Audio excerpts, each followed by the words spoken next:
Well, let's start off this hour with a look at the GOP primary.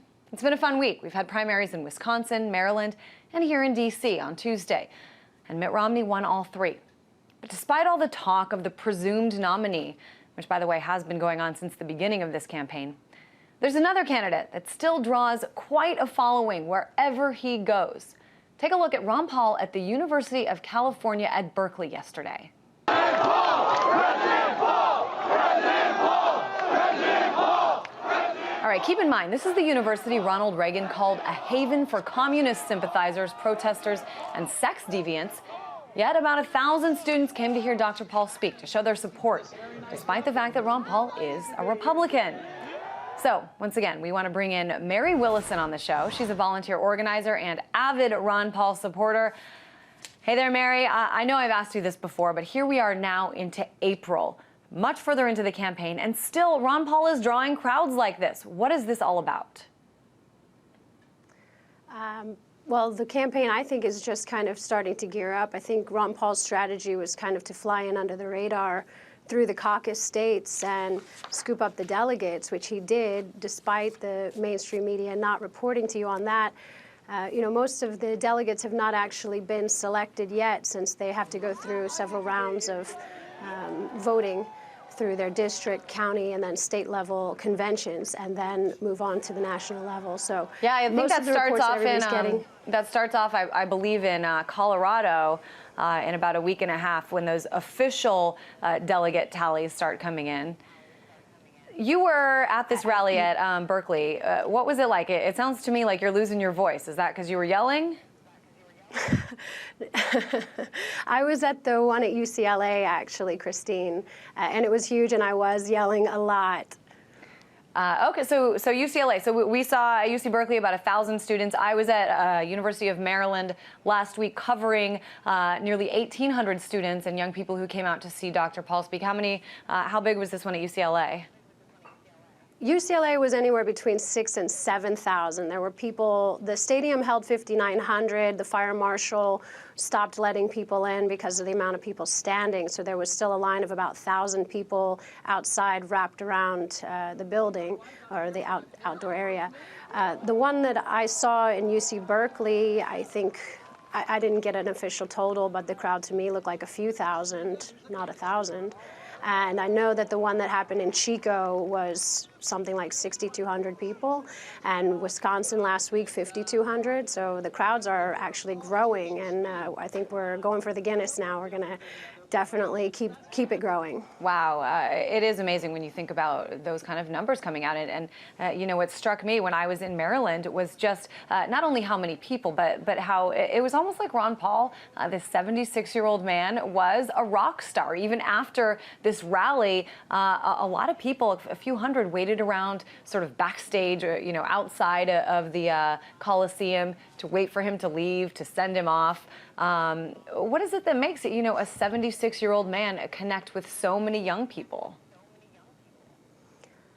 Freedom, liberty, it's popular. The man has been fighting for us. He makes us really proud. He's inspired so many people with his message of economic liberty, personal liberty.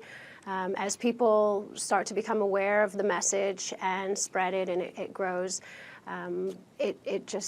it stirs up something and gets people motivated. So I think a lot of people were surprised, especially if you think of Berkeley historically. If you take a look back, UC Berkeley and the surrounding communities, this is sort of where the anti-war movement was born. So that part is not surprising. There are countless examples of some of the largest marches back in the 60s and 70s taking place around Berkeley. It seems to still have today an overwhelmingly anti-war, anti-interventionist community. We're showing pictures right now back from that era.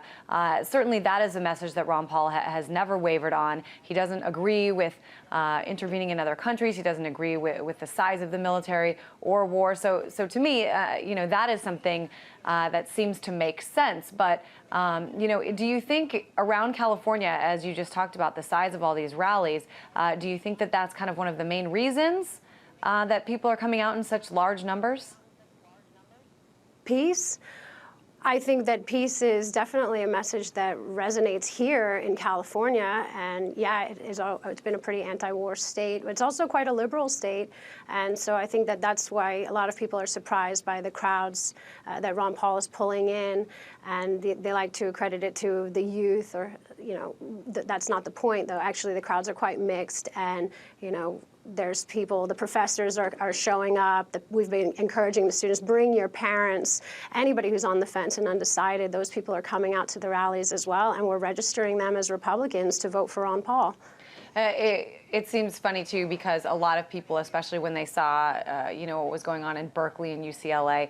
I'm from California, so I know that the stereotype doesn't totally fit this, but there is a stereotype from a lot of people outside of the state who just think Californians are a bunch of, hippie pot smokers. And so a lot of them also saying, well, these are just people who want to legalize marijuana because that's what Ron Paul wants to do. He wants to legalize all drugs. What do you say to these people who, are basically saying people like you, Mary, are supporting Ron Paul simply because of his, lax stance on marijuana?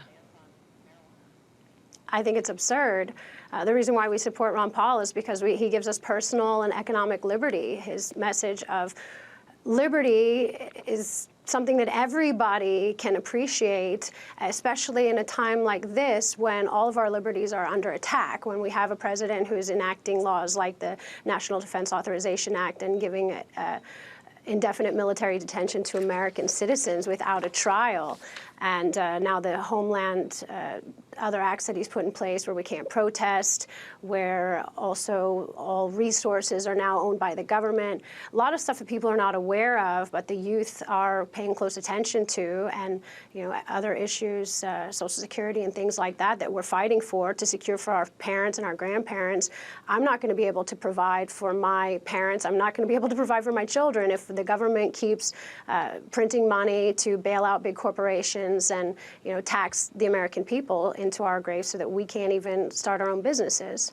So, Mary, you seem to be talking a lot about also, as you were talking about in the beginning, about the delegate numbers. What do you predict in terms of, do you think that some of these states that went to some of the other candidates will in fact go to Ron Paul once the official delegate counts come in? I think that the people who got motivated to go and participate in the delegate process are probably a majority of Ron Paul supporters. And I think that if there were no ties binding anyone to any particular candidate, then you would see that by the time we get to the national convention in Tampa, that a lot of people will turn out to be Ron Paul supporters. And it's nothing like a covert operation or anything. It's just that Ron Paul is winning over hearts and minds every day as we go along. Well, luckily you're saying this on television. If you're right, we can play this back for all of our viewers and say, we told you so. Mary Willison, volunteer organizer and Ron Paul supporter in our Los Angeles studios.